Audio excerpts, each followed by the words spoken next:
गुरु तुम हो ज्ञानी ज्ञान के दाता, मुनि गुरुवर को करके प्रणाम गाऊं मैं सुबह शाम।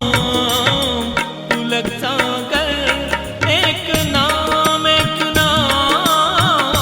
प्रसारण पुण्यार्जक परिवार जिन शरणम तीर्थ धाम के परम संरक्षक संघपति श्री प्रदीप मामा, प्रतिभा मामी, भोपाल। उस रात भर जो करवटें बदलता है उससे गरीब दुनिया में कोई दूसरा आदमी नहीं हुआ करता है। हम संत लोग हैं ना, दिन भर मेहनत करें, कुछ भी करें, भैया बत्ती की बाद आप चले जाते हो, एक सिराना लगाते हैं हाथ का, गहरी नींद सो जाया। मालूम है 24 घंटों में मैं केवल 4 घंटे सोता हूं। ध्यान रखिए, विचार करिए, 4 घंटे। 12 से 1 बजे रात को सोता हूं और 4 बजे उठ करके बैठ जाया करता हूं। ध्यान रखिए। फिर भी कल हसमुख डॉक्टर आए थे, बोले इतना कम सोते हो, आपके चेहरे पे थकान नहीं दिखती है, आपके चेहरे पर नीरसता नहीं दिखती है।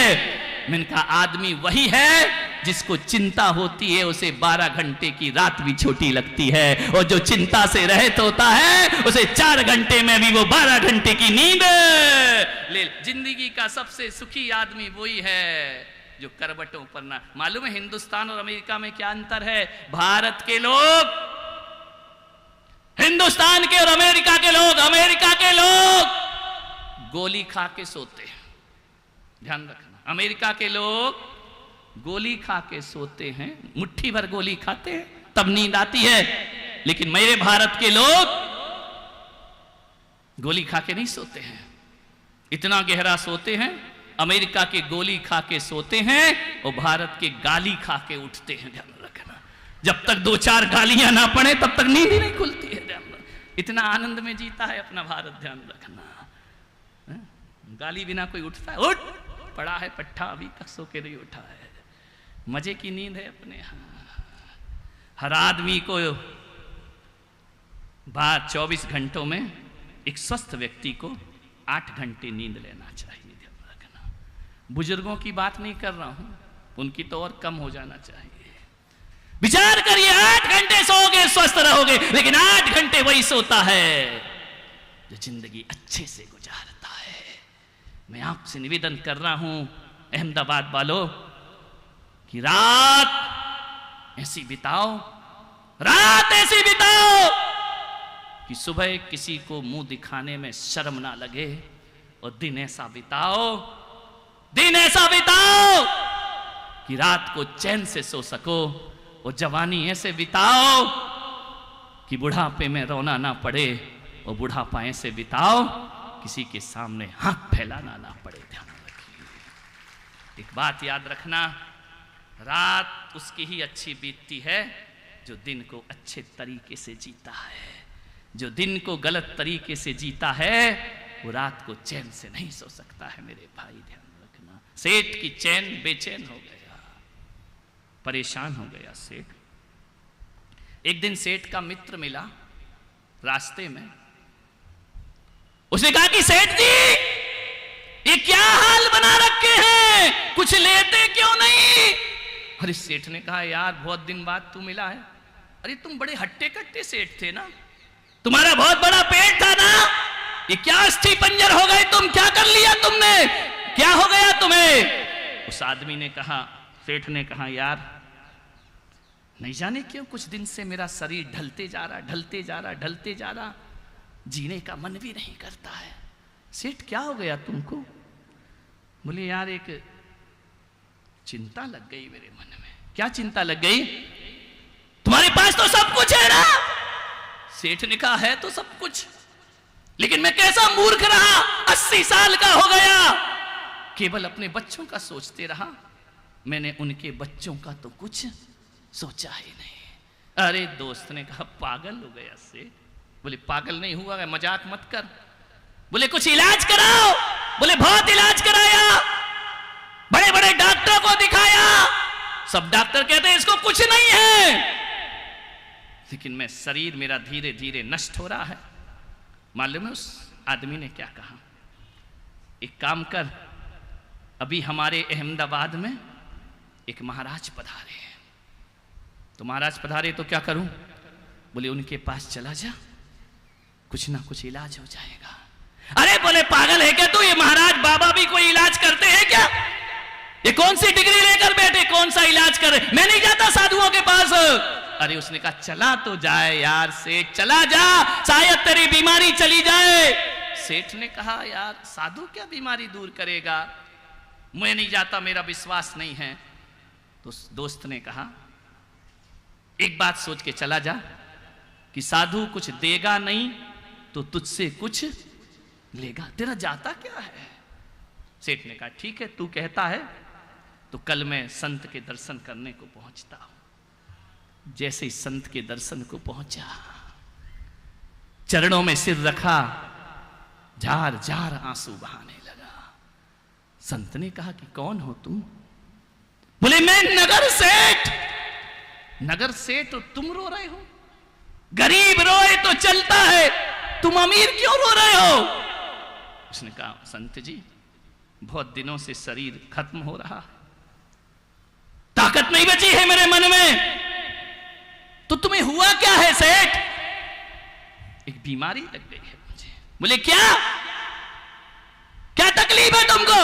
तुम्हारे पास पैसा नहीं? अरे पैसा तो है महाराज। तुम्हारी पत्नी आज्ञाकार है? बोले सीता जैसी है। तुम्हारे बेटे अच्छे, अरे राम लक्ष्मण जैसे बेटे हैं। तो फिर तुम्हें क्या तकलीफ है? घर मकान? अरे बोले सबसे बड़ी हवेली तो मेरी है इस नगर में। तो संत ने कहा फिर किस बात की चिंता है तुम्हें? मुझे एक चिंता लगी है साधु जी कि मैंने बहुत जोड़ा, बस एक दिमाग में बात घूम रही है कि मैंने इतना जोड़ा मेरे बच्चे बैठकर खाएं, लेकिन मैंने ही आज तक नहीं सोचा मेरे बच्चों का क्या होगा। संत ने कहा धत तेरे की दिमाग खराब तेरा, बच्चों की सोच रहा है, सामान 100 बरस का पल की खबर नहीं, ध्यान रखो उनके बारे में सोचता है। सेठ ने कहा महाराज प्रवचन मत सुनाना प्लीज, कोई समाधान हो तो बात करो। प्रवचन बहुत मैंने अखबार में पढ़ ली है आपके, कोई समाधान है आपके पास? संत ने कहा है ना मेरे पास समाधान। बोले क्या? बोले एक काम कर सेठ, तेरे बच्चों की व्यवस्था हमें दे दे। एक पीढ़ी नहीं 7 पीढ़ियों की व्यवस्था हम कर देंगे। 7 पीढ़ियों की? बोले हाँ। अरे महाराज कहां थे? महाराज ने कहा हम तो यहीं थे सरदार पटेल में, तुम बताओ तुम कहां थे? बोले महाराज अरे दोस्त तूने अच्छा किया, 7 पीढ़ी की व्यवस्था ये बाबा करेंगे। बताओ महाराज तुम्हारे तीर्थ पे कमरा बनवा दूं? संत ने कहा नहीं ये बकवास मत कर। बोले कहां दान करूं? बोलो, आप जो कहोगे वो कर दूंगा मैं, मेरी चिंता दूर कर दो महाराज। महाराज ने कहा तेरी चिंता दूर हो जाएगी। बोले आप कहो तो सम्मेद शिखर पर धर्मशाला बनवा दूं, इतना पैसा है मेरे पास। संत ने कहा कुछ मत कर, तू संत के दरबार में आया है, किसी बनिया की दुकान पर नहीं गया है, कुछ नहीं करना तुझे। तो बोले कुछ तो बताओ महाराज। ऐसी चमक आ गई उस सेठ के चेहरे पर, संत के पास पहुंचते ही ऐसे सकारात्मक विचार हुए। संत ने कहा एक काम कर सेठ, अहमदाबाद के बाहर दूर झुग्गी झोपड़ियों में एक बुढ़िया की झोपड़ी है, तू सुबह एक टोटका कर देना। बोले टोटका? आप भी टोटका करते हैं? बोले तू सुन तो, बोलता ज्यादा है यार, सुनता कम है। एक काम कर, एक थाली भोजन उस बुढ़िया के घर में पहुंचा देना।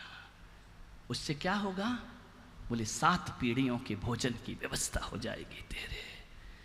एक थाली बस? अरे बस भाई सेठ, एक थाली पहुंचा तू। सुबह सेठ ने नहाया, पहले तो बीमार पलंग से उठता नहीं था, ऐसी ताकत आ गई, जाके शावर के नीचे नहाया, ठंडे ठंडे पानी से नहाना चाहिए, गाना आए या ना आए, गाना चाहिए। आनंद के साथ नहाए, अब मेरा सब कुछ ठीक हो गया। नहा धो के सोने की थाली में 56 भोग लेकर चला बुढ़िया के घर। संत ने कहा था कि सेठ तू ही जाना, किसी को भेजना मत, दान अपने हाथ से करना चाहिए, दूसरे से नहीं। ठीक है महाराज। गया, बुढ़िया की झोपड़ी में एक 8 साल की बच्ची झाड़ू लगा रही थी। सेठ ने कहा बेटी तेरी अम्मा कहाँ है? बोले आप कौन हैं? बोले मुझे नहीं जानती, मैं नगर सेठ आज तेरे दर पे आया हूं। क्यों आए हैं? बोले अम्मा से मिलना है। बोले सेठ जी थोड़ा इंतजार करो, अम्मा अभी भगवान का भजन कर रही है। सेठ ने कहा इंतजार? मेरे दरवाजे पे बड़े बड़े लोग इंतजार करते हैं, मैं इंतजार करूं? उसने कहा सेठ जी इंतजार तो करना ही पड़ेगा। अरे जा बोल कि नगर सेठ आए हैं। बोले मेरी अम्मा ने कहा है। नगर सेठ तो छोड़ो, जब मैं भगवान का भजन कर रही हूं तो नगर सेठ तो छोड़ो, नरेंद्र मोदी भी आ जाए ना तो मुझे पूजा से उठाना नहीं, ध्यान रखना, मैं परमात्मा का भजन कर रही हूं। सेठ ने कहा ठीक है बैठ जाता हूं। बैठ गया थाली लेकर। सुबह 7 बजे का पहुंचा, 10 बज गए। सेठ ने घबराहट होने लगी। उसने कहा यार इस साधु ने बड़ी बुरी जगह फंसाया मुझे, पल में सुख पल में दुख। बोले कहां फंसा दिया? उसने कहा सेठ ने कि बेटी जा अब तो बोल, 3 घंटे हो गए। तेरी अम्मा कितनी देर भगवान का भजन करती है? बोले मेरी अम्मा कहती है मैं भगवान का भजन घड़ी देख कर नहीं करती हूं, जब तक उसका मन लगता है भगवान की भक्ति में बैठी रहती है। और कभी कभी तो सेठ जी 48 घंटे भी नहीं उठती है। अरे सेठ ने कहा मर गया मैं तो, जब यहां 48 घंटे बैठूंगा तो दुकान पे क्या होगा। बड़ा परेशान हो गया सेठ। उसने कहा बेटा प्लीज बुला दे। बोले नहीं सेठ जी मैं ये बात नहीं मान सकती। तो बोले एक काम कर बेटा। बोले बोलिए। बोले मैं सोने की थाली में 56 भोग लाया हूं, ये अपनी अम्मा को दे देना। अम्मा को? क्यों? ये 56 भोग करो, नगर सेठ तुम्हें दान देने आया है। बालिका ने ऊपर से नीचे तक 8 साल की बच्ची ने देखा और कहा कि सेठ मेरी अम्मा ने कहा है कि अपने घर में भोजन आ जाए तो फिर दूसरा भोजन नहीं लेना चाहिए। बोले दूसरा भोजन नहीं? बोले कौन दे गया? बोले एक ब्राह्मण देवता केले के पत्ते में दही भात देकर। अरे बोले फेंक उसको, ये सोने की थाली और 56 का भोग ग्रहण कर, केले का तो रोज खाती है। नहीं, बोले मेरी अम्मा ने कहा पहला भोजन आए उसे ही हम करते हैं, दूसरा कितना भी कीमती और स्वादिष्ट आ जाए हम उसे स्वीकार नहीं किया करते हैं।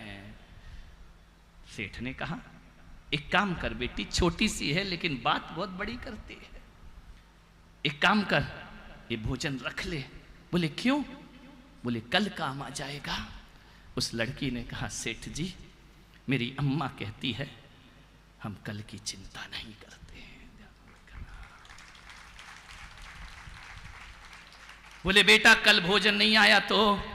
बोले नहीं, मेरी माँ ने सिखाया है कि जो चोंच देता है वो दाना भी देता है और जो प्यास देता है वो पानी भी देता है। हमें कल की चिंता नहीं करना चाहिए, हम कल की कोई परवाह नहीं करते हैं, हम तो केवल आज का भोजन ग्रहण करते हैं। हम कल के बारे में कभी सोचते?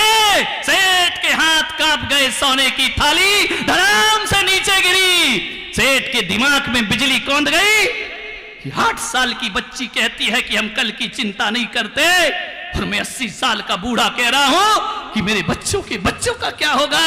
अरे जिंदगी ये नहीं, आज जिंदगी का पाठ किसी संत ने नहीं, एक छोटी सी बच्ची ने मुझे पाठ पढ़ा दिया कि हम कल की चिंता नहीं करते हैं, जो भी होना है होगा, हम कल की परवाह नहीं करते हैं। ध्यान रखना, महल सोने का मिट्टी पे खड़ा होता है और एक दिन वो महल मिट्टी में मिला होता है। और वजन इंसान का तराजू से तौलने वालों, आदमी तन से नहीं आदमी मन से बड़ा होता है। आदमी तन से नहीं आदमी मन से बड़ा होता है। कोई कहता है हम शहंशाह बन जाएंगे, कोई कहता है हम सोने के महल बनवाएंगे, मगर ये ना समझ सका ये आदमी कि जीवन की क्या औकात है। 4 दिन की चांदनी और फिर अंधेरी रात है। सेठ को लगा कि बच्ची मुझसे कह रही कि हम कल की चिंता नहीं करते हैं। मान्यवर, मेरे प्रवचन का सेठ तो सुधर गया। अहमदाबाद के सेठ हो, कुछ विचार आ रहा है दिमाग में कि कल की चिंता में लगे हुए हो। चिंता से चतुराई घटे, दुख से घटे शरीर, और पापों से लक्ष्मी घटे, कह गए दास कबीर। ध्यान रखना, चिंता से चतुराई का हरण हो जाता है, दुख आता है तो शरीर का नाश हो जाता है, पापों से लक्ष्मी घटे, कह गए दास कबीर। ध्यान रखना, चिंता किस बात की करते हो? अरे मत करो दुनिया की चिंता, दुनिया की चिंता मत करो। दुनिया की चिंता करने वाले लाखों हैं, तो दुनिया की चिंता मत कर, दुनिया से जाने के बाद की चिंता कर। ध्यान रखना, सोचना है। इस जगत की परवाह करते हो? तुम कहते हो कि ये व्यापार कौन संभालेगा, ये घर कौन संभालेगा? मैं पुलक सागर कहता हूं, अरे व्यापार और घर तो तुम्हारी औलाद संभाल लेगी, उनकी औलाद संभाल लेगी। कभी सोचा है कि मरने के बाद मेरी जिंदगी कौन संभालेगा? ध्यान रखना, वो यात्रा तो अकेले ही करना है ना। ये परिवार मित्र शमशान के आगे नहीं जाएंगे, उसके आगे वाला संभालने वाला कौन है? मैं पुलक सागर कहता हूं कि मरघट की यात्रा हो, उससे पहले मोक्ष की यात्रा आदमी को कर लेना चाहिए अपनी जिंदगी में। आस्थाएं, ध्यान रखना, अस्थियां आग में जल के धू धू हो, उससे पहले परमात्मा से आस्था बना लेना चाहिए। और दुनिया तुम्हारा मजाक बनाए, उससे पहले परमात्मा से अपना रिश्ता बना लेना चाहिए। मेरे भाई ध्यान रखना है, सोचना है, कौन संभालेगा तुमको? आज लगता है व्यापार कौन संभाले, घर कौन संभाले, जब दुनिया से जाओगे तो तुम्हें कौन संभालेगा? मैं पुलक सागर कहता हूं, तुम्हें तुम्हारे अलावा कोई संभालने वाला इस दुनिया में नहीं है। मेरे भाई, किस आशा में जीते हो कि ये हमारा वो करेगा, वो हमारा वो करेगा? हमें तो अपने आप को खुद ही संभालना है। ध्यान रखना, ये जीवन की कहानी है मेरे भाई। एक चिड़िया को देखना, एक चोंच घोंसला बनाती है, एक चोंच बच्चे को दाना खिलाती है, और वही चोंच उसका पेट भरती है। एक चोंच। किसी बया चिड़िया का घोंसला देखा है? लोग आते, हम आर्किटेक्ट की पढ़ाई कर रहे हैं, उनसे बोलना घोंसला बना के बता बया चिड़िया जैसा। उसने कौन सी इंजीनियरिंग की है? ध्यान रखिए, कौन सी स्कूल की पढ़ाई उसने की है? ऐसा सुंदर घोंसला बनाती है। अब तो जब से अहमदाबाद में आई है बया चिड़िया, 2 मंजिल का बनाती है, ऊपर भी और नीचे भी। बने का ये क्या कर रही है? बोले फ्लैट सिस्टम।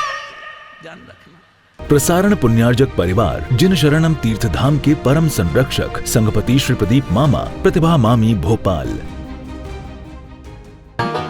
गुरु तुम हो ज्ञानी, ज्ञान के दाता, मुनि गुरुवर को